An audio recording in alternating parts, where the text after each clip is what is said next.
الحمد لله رب العالمين والصلاة والسلام على قائد الغر المحجلين نبينا محمد وعلى آله وصحبه أجمعين. فأعوذ بالله السميع العليم من الشيطان الرجيم. بسم الله الرحمن الرحيم. سبحان الذي أسرى بعبده ليلا من المسجد الحرام إلى المسجد الأقصى الذي باركنا حوله لنريه من آياتنا إنه هو السميع البصير. پیاری بہنوں اور دینی بھائیوں، سب سے پہلے آپ لوگوں کا اسلامی طریقے سے استقبال کرتے ہیں. السلام علیکم ورحمۃ اللہ وبرکاتہ. اور اس آن لائن گفتگو میں ہم بات کرنے والے ہیں اس ٹاپک پر کہ اسراء اور معراج کا واقعہ کیوں، یعنی اسراء اور معراج کیوں ہوا تھا، اس کی حکمت کیا ہے. آج ہم بہت اہم گفتگو کرنے والے ہیں. گفتگو بے حد اہم ہونے والی ہے. اخیر تک ہمارے ساتھ رہیے اور دل لگا کر، کان حاضر کر کے ہماری باتوں پر دھیان دیجیے. پیارے بھائیوں اور دینی بہنوں، سب سے پہلے ہم یہ جان لیں کہ اسراء کیا ہے اور معراج کیا ہے. محمد صلی اللہ علیہ وسلم کا رات کے ایک حصہ میں مسجد حرام یعنی مکہ سے مسجد اقصیٰ یعنی فلسطین تک کا سفر کرنا اسراء کہلاتا ہے. پھر وہاں سے ساتوں آسمان کی سیر کو معراج کہتے ہیں. تو آپ نے سمجھ لیا کہ اسراء کیا ہے اور معراج کیا ہے. یہ دونوں یعنی اسراء اور معراج رات کے ایک حصے میں طے ہوا. اور اسراء اور معراج کا یہ جو واقعہ ہے، اللہ کے نبی صلی اللہ علیہ وسلم کے معجزات میں سے ایک اہم معجزہ ہے. اس کا ذکر قرآن نے بھی کیا ہے اور آتھینٹک احادیث میں بھی اس کا ذکر آیا ہے. اسراء اور معراج کا یہ سفر جسمانی تھا، نہ کہ روحانی یا کوئی خواب کا واقعہ ہو، بلکہ حقیقی معنوں میں جسمانی طور پر آپ کو اسراء اور معراج کرایا گیا تھا. اللہ کے نبی صلی اللہ علیہ وسلم کے پاس جبریل امین آتے ہیں اور اس وقت آپ صلی اللہ علیہ وسلم حتیم میں آرام کر رہے تھے. آپ کے سینے کو چیرا، پھر زمزم سے اسے دھویا اور اس میں ایمان اور حکمت بھر دی. پھر ایک چوپایا لایا گیا، اس کا نام براق تھا. اس کا ہر قدم اس کی حد نگاہ تک پہنچتا تھا. اس پر آپ کو سوار کیا گیا. پھر آپ مسجد اقصیٰ تک پہنچے. وہاں سارے انبیاء جمع تھے. حضرت جبریل علیہ السلام نے آپ کا ہاتھ پکڑ کر آگے کیا اور آپ نے تمام انبیاء کی امامت کرائی. پھر بیت المقدس یعنی فلسطین سے آسمانی سفر شروع ہوا. آپ صلی اللہ علیہ وسلم کو ساتوں آسمان کا سیر کرایا گیا. پہلے آسمان سے ساتوں آسمان تک گئے. ہر آسمان پر نگراں فرشتے تھے جن سے اجازت لی اور دروازہ کھلوایا. ہر آسمان پر کسی نہ کسی نبی سے ملاقات ہوئی، ان کو سلام کیا، انہوں نے سلام کا جواب دیا، مبارکباد دی اور آپ صلی اللہ علیہ وسلم کی نبوت کا اقرار کیا. یہاں تک کہ 7ویں آسمان سے سدرۃ المنتہا تک پہنچے. وہیں پر آپ کے لیے بیت المعمور کو ظاہر کیا گیا. بیت المعمور خانہ کعبہ کے اوپر بنایا گیا ایک گھر ہے جس میں 70,000 فرشتے ایک دن داخل ہوتے ہیں تو پھر دوبارہ ان کو داخل ہونے کا موقع نہیں ملتا. آگے چلے تو آپ صلی اللہ علیہ وسلم نے اللہ رب العالمین سے پردے کی اوٹ سے بات کیا. آپ پر 50 وقت کی نمازیں فرض ہوئیں. وہاں سے لوٹے تو چھٹے آسمان پر حضرت موسیٰ علیہ السلام سے گزرے تو انہوں نے مشورہ دیا کہ آپ کی امت 50 وقت کی نماز کی طاقت نہیں رکھ سکتی، اس لیے آپ جائیں اور اللہ سے اس میں کمی کرائیں۔ اس طرح اللہ کے نبی صلی اللہ علیہ وسلم کئی بار اللہ کے پاس گئے اور آئے، یہاں تک کہ 5 وقت کی نماز کر دی گئی۔ پھر کہا گیا ہی خمس وہی خمسون لا یبدل القول لدی، دیکھو میرے پاس بات بدلی نہیں جاتی، یہ ہے تو 5 وقت کی نماز لیکن ثواب 50 وقت کی نماز کا ہی ملے گا۔ اسی طرح اللہ کے نبی صلی اللہ علیہ وسلم کو اس سفر میں جنت اور جہنم کا بھی سیر کرایا گیا، جنت اور جہنم کے نظارے دکھائے گئے، آپ نے جہنم کے داروغہ کو بھی دیکھا، جہنمیوں کا انجام بھی دیکھا اور بھی بہت ساری چیزیں دیکھیں۔ پیارے بھائیوں اور دینی بہنوں، اب ہم اپنے اہم مدعا کی طرف آ رہے ہیں۔ اسراء اور معراج کا یہ جو قصہ ہے یہ کیوں پیش آیا؟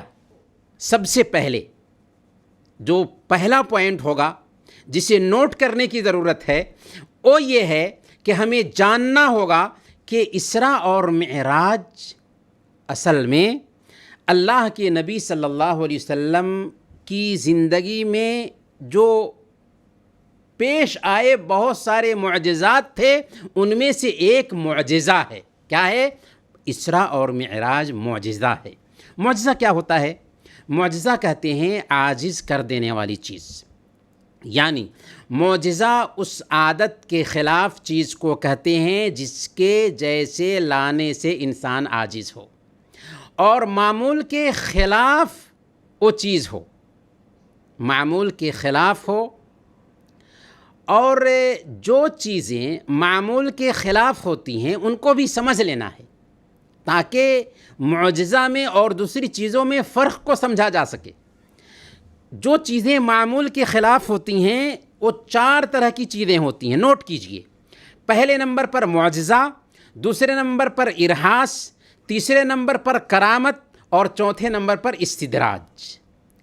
چاروں کی الگ الگ نوعیت ہے۔ معجزہ کہتے ہیں کسی نبی یا رسول کے ہاتھ پر عادت کے خلاف ظاہر ہونے والی چیز جو اس نبی کی نبوت کی، رسالت کی تائید کرتی ہے۔ اور ارہاس کیا ہے؟ ارہاس کہتے ہیں وہ عادت کے خلاف چیز جو کسی نبی کی پیدائش سے پہلے یا پیدائش کے وقت ظاہر ہوتی ہو، اسے ہم ارہاس کہتے ہیں۔ اور کرامت کسے کہتے ہیں؟ کرامت کہتے ہیں وہ عادت کے خلاف چیز جو اولیاء کے ہاتھ پر ظاہر ہو، اللہ کے نیک بندوں کے ہاتھ پر ظاہر ہو۔ جیسے حضرت مریم علیہ السلام کے پاس بے موسم کا پھل آتا تھا، اسی طرح احادیث میں اولیاء کے کرامات بیان کیے گئے ہیں، جیسے 3 غار والوں کا قصہ، جو غار میں پناہ لیتے ہیں تو چٹان آ کر کے دروازہ بند کر دیتا ہے، لیکن انہوں نے اپنے اپنے نیک عمل کا واسطہ دے کر اللہ سے دعا کیا تو چٹان ہٹ جاتا ہے۔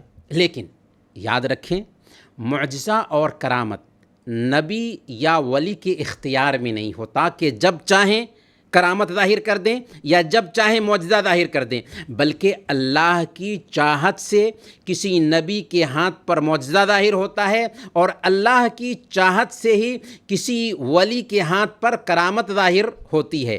اور اگر کرامت ظاہر ہو تو ان کے اندر کوئی بڑی خوبی پیدا نہیں ہو گئی کہ وہ ہمارے نفع اور نقصان کے مالک بن گئے، نہیں، یہ عزت اور احترام کے لیے اللہ تعالیٰ کبھی کبھار کسی ولی کے ہاتھ پر ظاہر کرتا ہے۔ چوتھی چیز جو عادت کے خلاف ظاہر ہوتی ہے اسے ہم استدراج کہتے ہیں۔ استدراج کیا ہے؟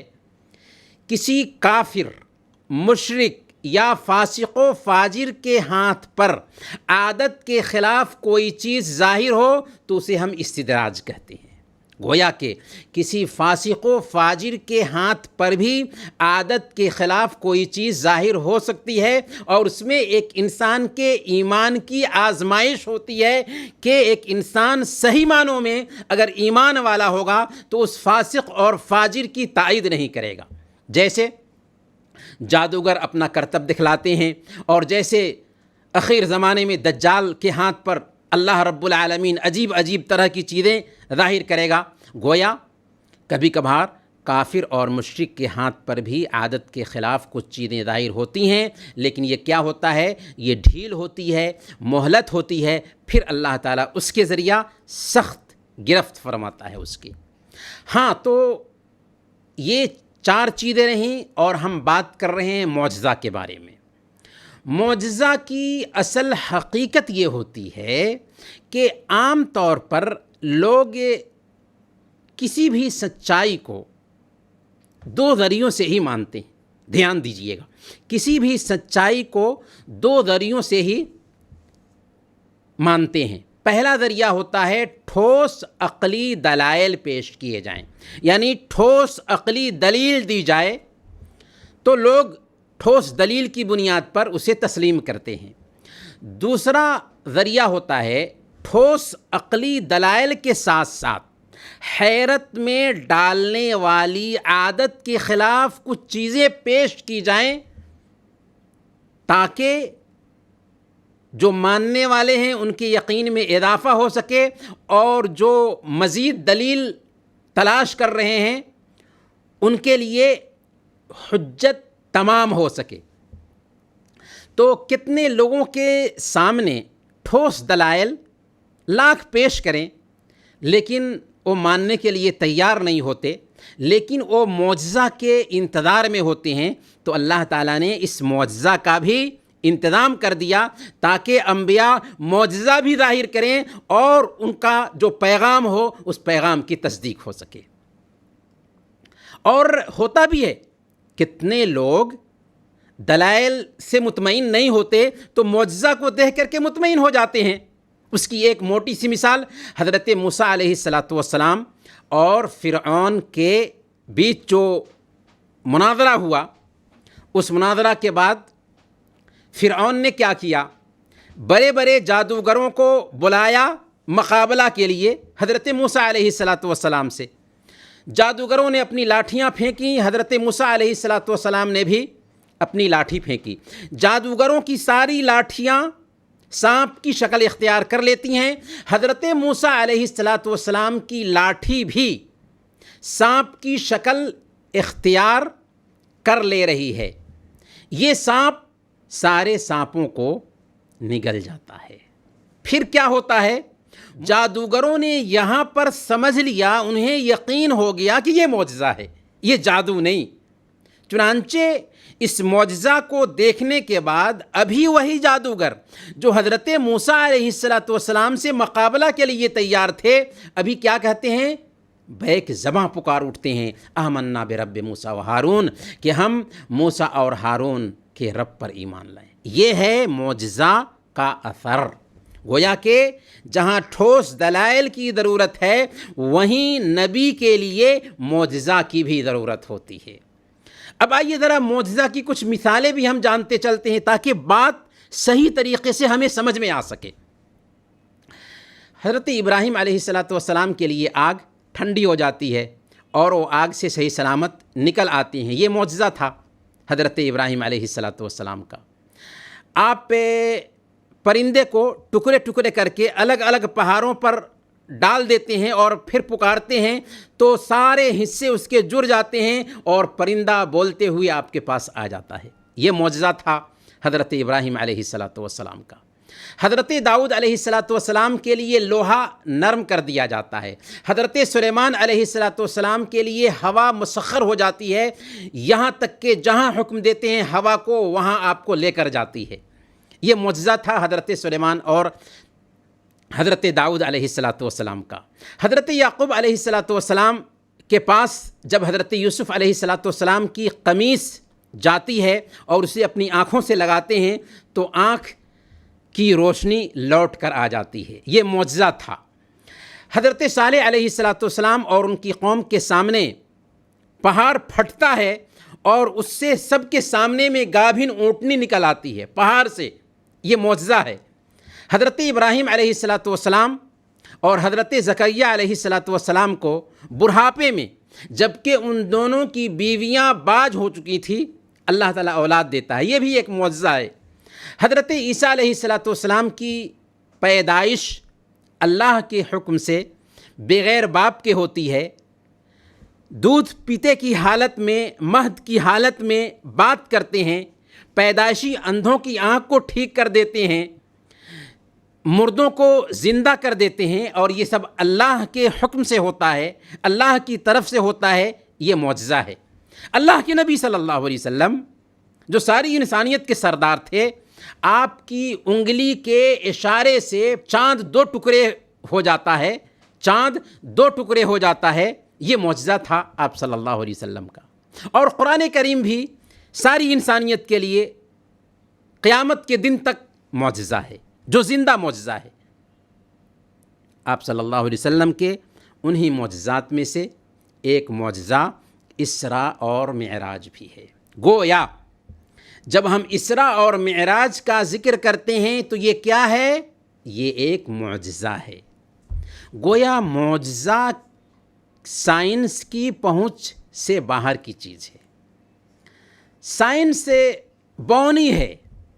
سائنس جو ہے یہ 5 سینسز تک محدود ہے، 5 سینسز سے باہر کی دنیا کو سائنس نہیں جانتی۔ ہاں، اللہ نے چاہا تو ایک وقت آنے والا ہے کہ سائنس بھی اس بات کو سمجھ لے گی، جیسا کہ بہت ساری باتوں کو سائنس آج بھی سمجھنے لگی ہے۔ جب ہم نے معجزہ کی حقیقت کو جان لیا اور یہ بھی سمجھ لیا کہ اسراء اور معراج اللہ کے نبی صلی اللہ علیہ وسلم کا معجزہ ہے، کیا ہے؟ معجزہ ہے، تو اب سوال یہ پیدا ہوتا ہے کہ اسراء اور معراج کا یہ واقعہ کیوں پیش آیا؟ اسے سمجھنے کے لیے آپ صلی اللہ علیہ وسلم کو سمجھنا ہوگا، یعنی محمد صلی اللہ علیہ وسلم کی پوتر جیونی کا اسٹڈی کرنا ہوگا۔ آئیے ایک نظر ڈال لیتے ہیں محمد صلی اللہ علیہ وسلم کی سیرت پر۔ محمد صلی اللہ علیہ وسلم 570 عیسوی میں پیدا ہوئے۔ پیدائش سے پہلے ہی والد وفات پا گئے تھے۔ 6 سال میں ماں اور 8 سال میں دادا کے سایہ سے بھی محروم ہو گئے۔ اس یتیم کا تصور کر سکتے ہیں جو چھوٹی عمر میں ہی ماں، باپ اور دادا کے سایہ سے محروم ہو چکا ہوگا۔ چچا کے ساتھ رہنے لگے، لوگوں کی بکریاں چرائیں، کاروبار میں حصہ لیا، ریلیف کے کاموں سے جڑے رہے۔ آپ کی سچائی اور امانت داری کی اتنی شہرت تھی کہ لوگ آپ کو صادق یعنی سچا اور امین یعنی امانت دار کہہ کر پکارتے تھے۔ عقل کے پختہ اتنے تھے کہ کعبہ کا جب جھگڑا ہوا تو آپ کے فیصلے کو سارے قبیلہ کے لوگوں نے دل و جان سے مان لیا۔ جب آپ صلی اللہ علیہ وسلم 40 سال کے ہوئے تو آپ کو نبی بنایا گیا۔ 3 سال تک لوگوں کو چپکے ایک اللہ کی طرف بلاتے رہے، پھر کھلم کھلا اپنے میسیج کا اعلان کیا تو اپنے پرائے بن گئے، دوست دشمن بن گئے، پورا مکہ دشمن ہو گیا۔ صادق اور امین کہنے والے جادوگر اور دیوانہ کہنے لگے۔ آپ پر ایمان لانے والوں کو جان لیوا تکلیفیں دی گئیں۔ نبوت کے 5ویں سال کچھ لوگوں نے حبشہ میں جا کر پناہ لیا، جہاں کے بادشاہ نیک دل تھے۔ ادھر محمد صلی اللہ علیہ وسلم اور ایمان والوں کو طرح طرح سے ستایا جا رہا تھا، کتنوں کو جان سے مار دیا گیا، کتنے زخم کی تاب نہ لا کر دنیا سے گزر گئے، یہاں تک کہ نبوت کے 7ویں سال 3 سال کے لیے آپ کا اور آپ کے ماننے والوں کا سوشل بائیکاٹ کر دیا جاتا ہے۔ ابو طالب کی گھاٹی میں قید رہنا پڑتا ہے، یہاں بھوک کا یہ عالم تھا کہ درختوں کے پتے چبانے کی نوبت آ گئی۔ نبوت کے 10ویں سال اس امید سے کہ مکہ کی زمین تنگ آ چکی ہے، طائف جاتے ہیں کہ وہاں کے لوگ اسلام قبول کر لیں گے، لیکن وہاں کے بدماشوں نے آپ پر پتھر برسایا، لہولہان کر دیا، آپ بے ہوش ہو کر گر گئے۔ مکہ کی دھرتی آئے دن تنگ ہوتی جا رہی تھی۔ مدینہ میں بھی کچھ صحابہ نے پناہ لے لیا تھا۔ نبوت کے 12-13 سال گزر چکے تھے۔ اب تک بہت کم لوگوں نے اسلام قبول کیا تھا۔ ٹارچر ہی ٹارچر پیارے نبی، انسانیت کے سردار سہ رہے تھے۔ ایسے نازک حالات میں اللہ تعالیٰ نے اپنے نبی کو اپنے پاس بلایا تاکہ ظالموں کو پیغام دیا جائے کہ ظالموں، تم نے نبی کی قدر نہیں کی تو تم کیا ہو؟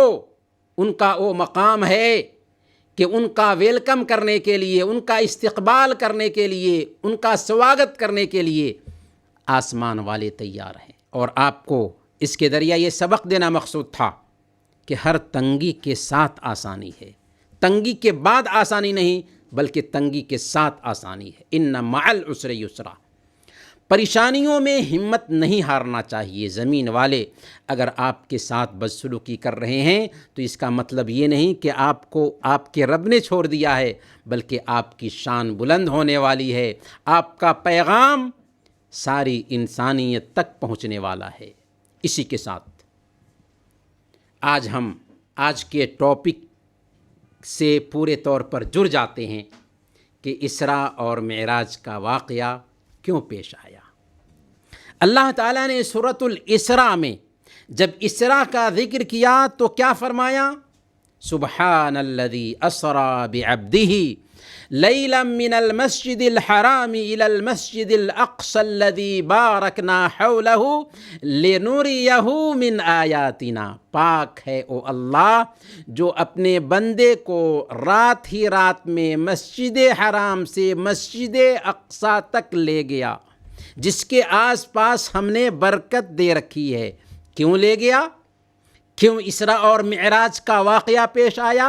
لِنُرِيَهُ مِنْ آیاتنا۔ نوٹ کیجئے، تاکہ ہم اپنی قدرت کے بعد نمونے دکھائیں، تاکہ آپ اپنی پیشانی کی آنکھوں سے کچھ چیزوں کا مشاہدہ کر لیں۔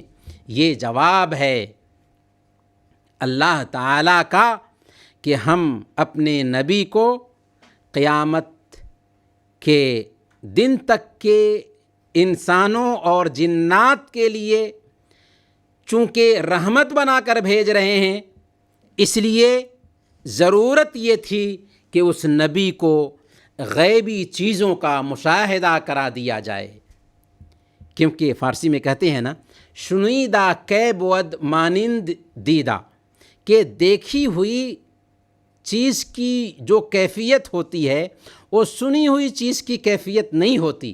تو اللہ رب العالمین نے یہ سارے مشاہد، یہ سارے مناظر اپنے نبی کو دکھائے تاکہ آپ کو اس کا پورے طور پر یقین آ سکے اور اس یقین کے ساتھ اپنی امت تک یہ پیغام پہنچا سکیں۔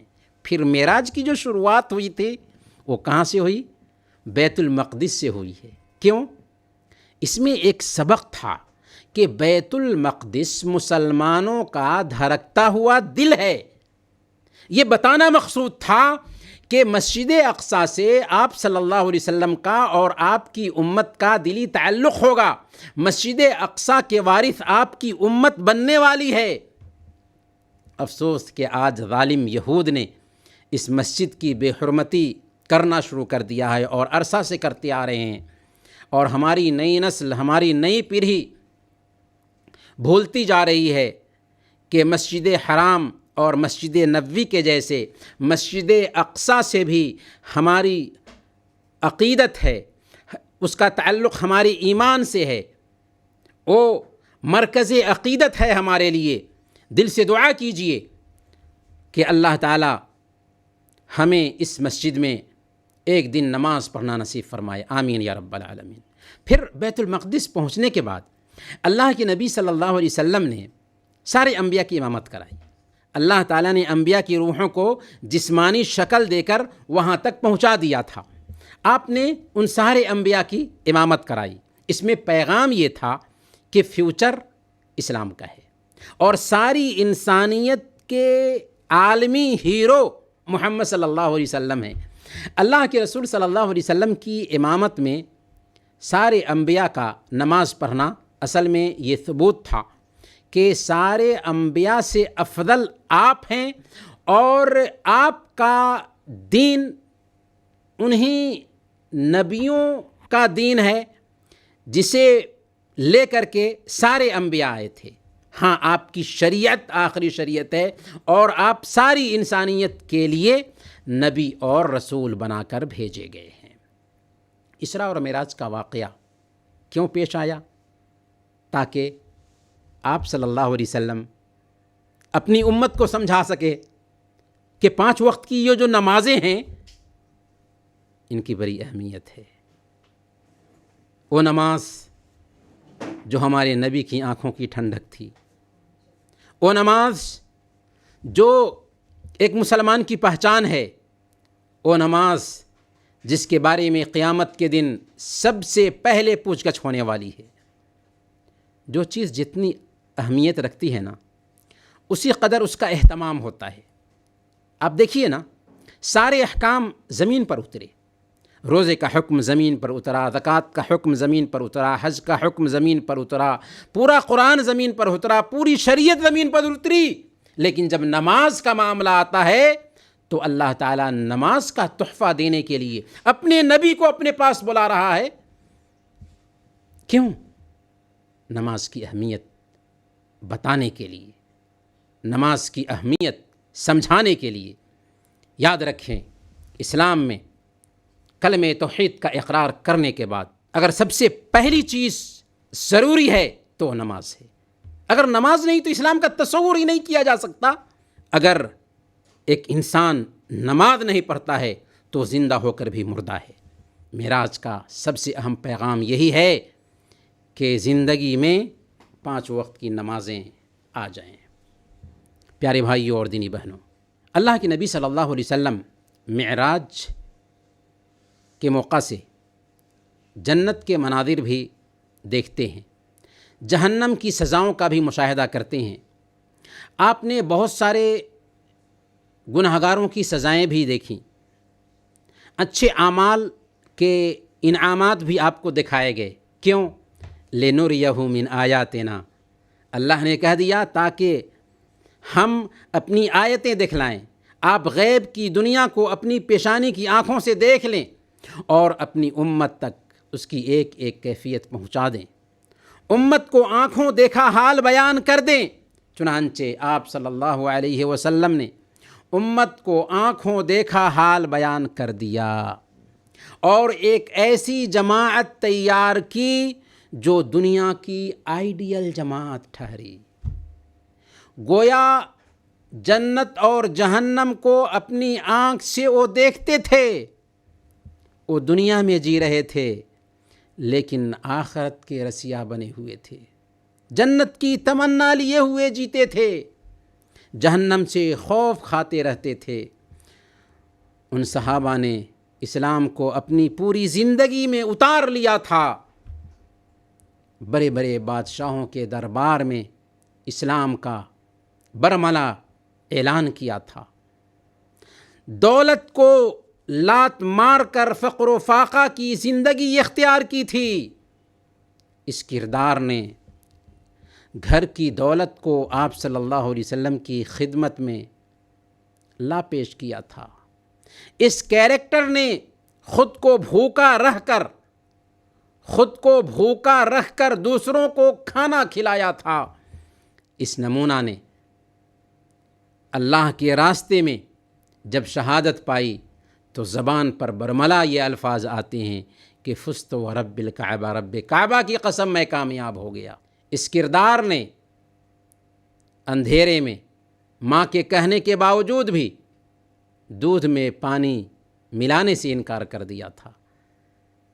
اس کردار نے وہ رول پلے کیا کہ شراب کی حرمت کی جب آیت اترتی ہے اور آیت کی تلاوت کانوں سے ٹکراتی ہے کہ شراب کے مٹکے اور ہونٹوں سے لگے ہوئے پیالے توڑ دیتے ہیں۔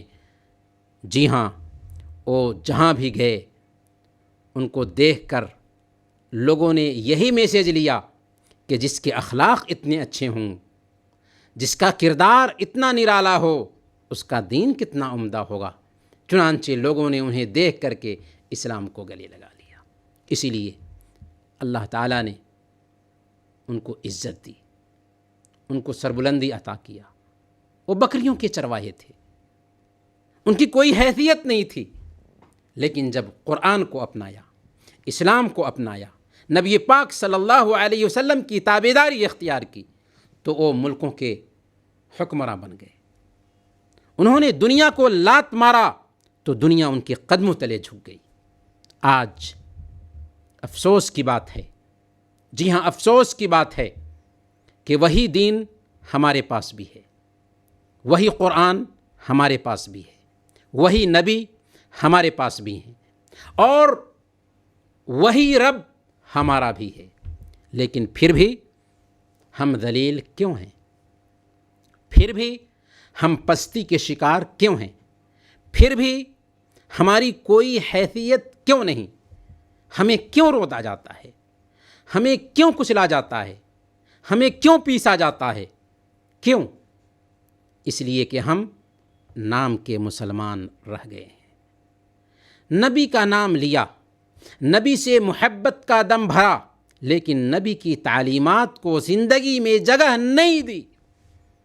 اسلام کو من کے مطابق ڈھالنے کی کوشش کرتے ہیں، ہم اسلام کے مطابق ڈھلنے کے لیے تیار نہیں ہیں۔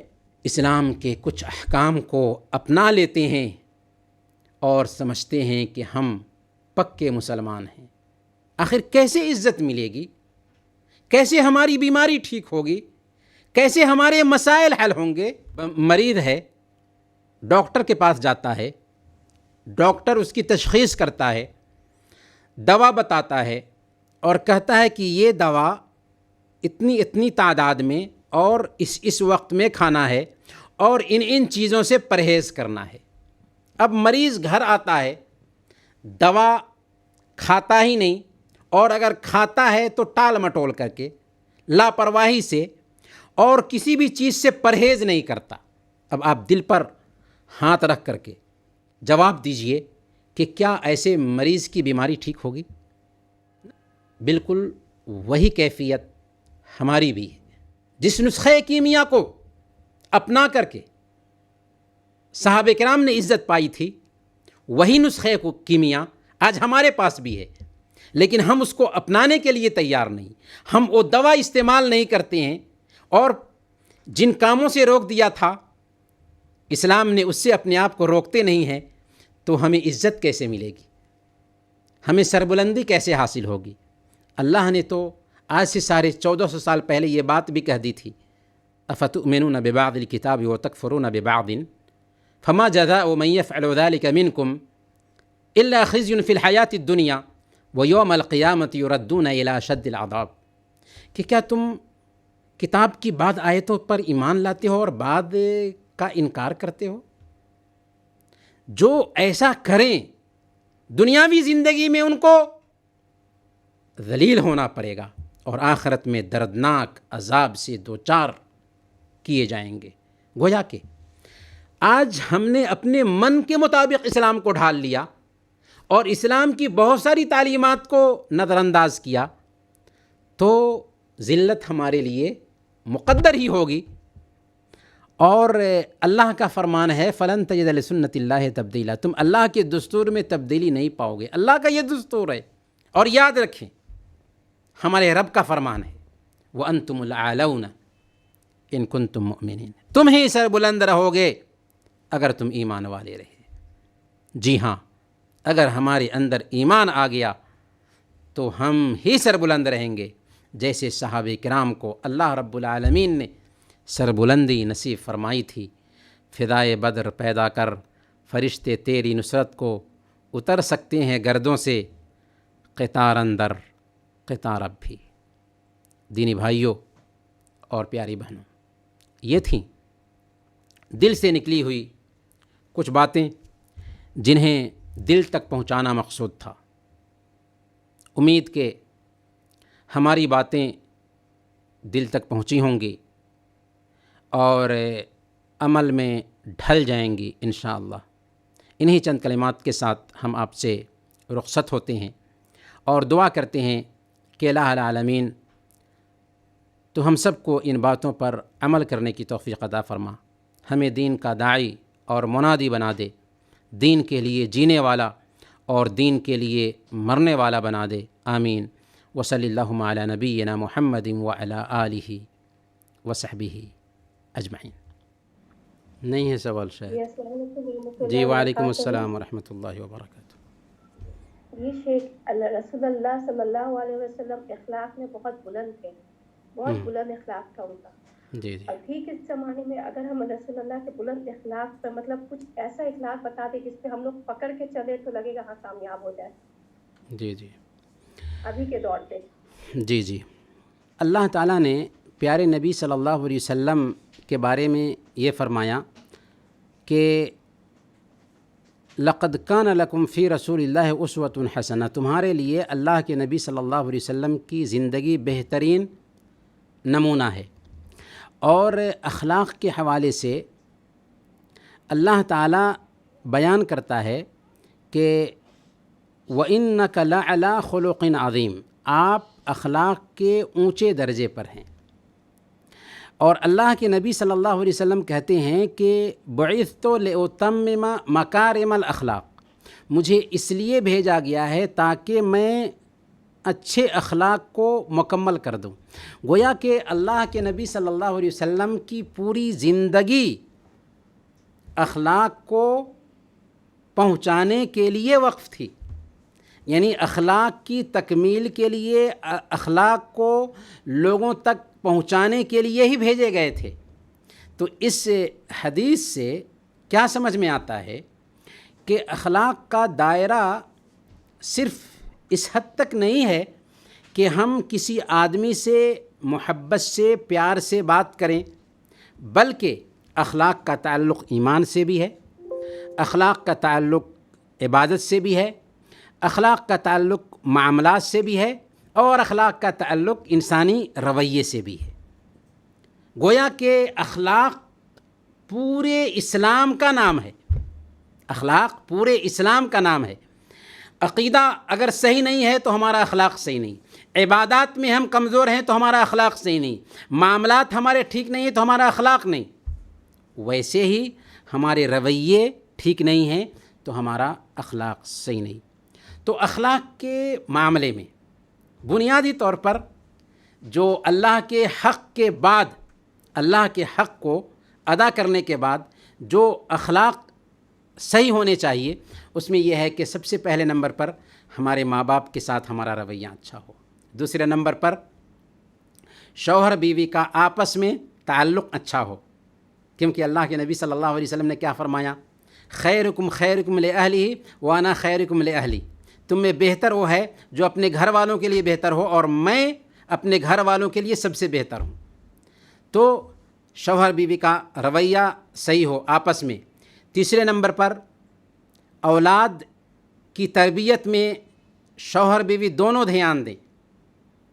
چوتھے نمبر پر پڑوسیوں کے ساتھ ہمارا رویہ اچھا ہو۔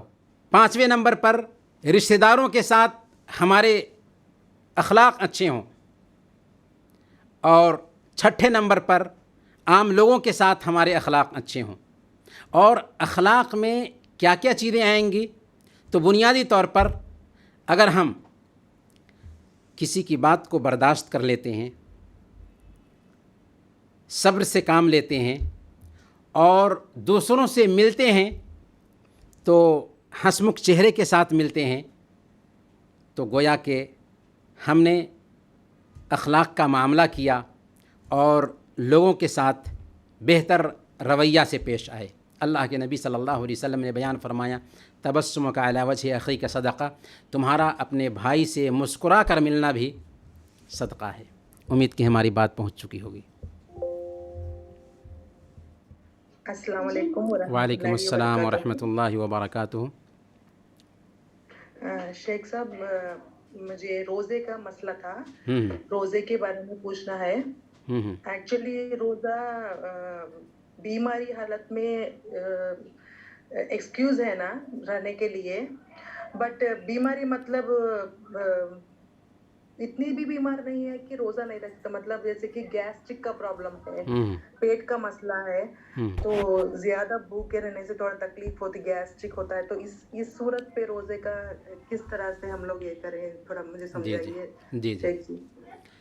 جی، ایک ہے دیکھیں، بیمار کی جو کیفیت ہوتی ہے، بیمار کی دو شکل ہوتی ہے۔ ایک بیمار ایسا ہے کہ ایک انسان بیڈ پر گر جائے، اور بیمار کی دوسری شکل یہ ہے کہ سارا کام ہو رہا ہے، پھر بھی کچھ سردی ہے، کھانسی ہے، یا کچھ ہلکا سا پرابلم ہو جاتا ہے۔ تو اب مثال کے طور پر گیس بننے کا علاج ہو سکتا ہے، یعنی علاج کر کے دوا لے کر کے ہم روزہ بھی رکھ سکتے ہیں، تو یہ بڑا مسئلہ نہیں ہے۔ تو بیماری ایسی ہو کہ اس کی وجہ سے ہم بیڈ پر نہیں گرتے، تو اس وقت ایکسکیوز نہیں ہے، یعنی اس وقت ہمیں رخصت نہیں ملتی ہے کہ ہم روزہ چھوڑ دیں، بلکہ اس وقت ہمارے لیے روزہ رکھنا ضروری ہوگا۔ ہاں، اگر بیماری ایسی ہو جاتی ہے کہ ہم بیڈ پر گر جاتے ہیں، تکلیف ہوتی ہے، پریشانی ہوتی ہے روزہ رکھنے کی وجہ سے بیماری کی حالت میں، تو ایسی حالت میں اسلام نے چھوڑ دی ہے۔ فمن کان منکم مریضا او علی سفر فعدۃ من ایام اخر، کہ کوئی آدمی بیمار ہو یا سفر پر ہو تو دوسرے دنوں میں روزوں کی گنتی مکمل کر لے، گویا کہ ان دنوں میں عذر کی وجہ سے وہ روزے نہیں رکھے گا، وہ بہن روزہ نہیں رکھے گی، لیکن بعد کے دنوں میں ان روزوں کی قضا انہیں کرنی ہوگی۔ تو عذر اس وقت ہے جب کہ واقعی ایک آدمی بیمار ہو۔ اگر کسی کو شوگر ہے تو شوگر کی وجہ سے ایسا نہیں ہے کہ روزہ معاف ہو جاتا ہے، یا روزہ نہ رکھیں اور اس کے بدلے میں کھانا کھلا دیں، نہیں۔ ہاں، شوگر کی کیفیت ایسی پہنچ چکی ہے کہ بہت سارے مریض ایسے ہوتے ہیں کہ عمر ہو جاتی ہے اور اس کے ساتھ ساتھ شوگر بھی ہو، تو شوگر کی وجہ سے روزہ رکھنا ان کے لیے مشکل ہوتا ہے۔ یا بہت ساری ایسی عورتیں، ایسے مرد ہوتے ہیں جو کھسٹ بوڑھے ہو چکے ہیں، تو ایسے لوگوں کے لیے روزہ رکھنا پریشانی کا سبب ہوتا ہے۔ تو شریعت نے ایسے لوگوں کے لیے یہ تک اجازت دی ہے کہ وہ روزہ نہ رکھیں اور ہر دن کے بدلے میں کسی مریض کو کھانا کھلائیں، لیکن یہ چھوٹ ایسے لوگوں کے لیے نہیں ہے یا ایسے مریض کے لیے نہیں ہے جو نارمل حالت میں ہوتے ہیں، تو فرق کرنے کی ضرورت ہے دونوں میں۔ السلام علیکم شیخ صاحب۔ وعلیکم السلام ورحمۃ اللہ۔ رمضان کے مہینے میں آخری عشرہ اعتکاف رکھنے پر عورتوں کیا کر سکتی ہیں اور کیا کام نہیں کر سکتے، اور کب سے کب تک رہنا، یہ تھوڑا بتائیے۔